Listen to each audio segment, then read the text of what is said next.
seen nothing like that. Not in my lifetime. Wow, look at that. I've never seen nothing like that. Not in my. Can you comment on the drones that are flying around New Jersey ports? It seems like the American people have a big distance. The government knows what is happening.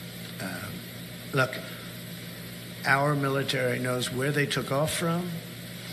If it's a garage, they can go right into that garage. They know where it came from and where it went. And for some reason, they don't want to comment.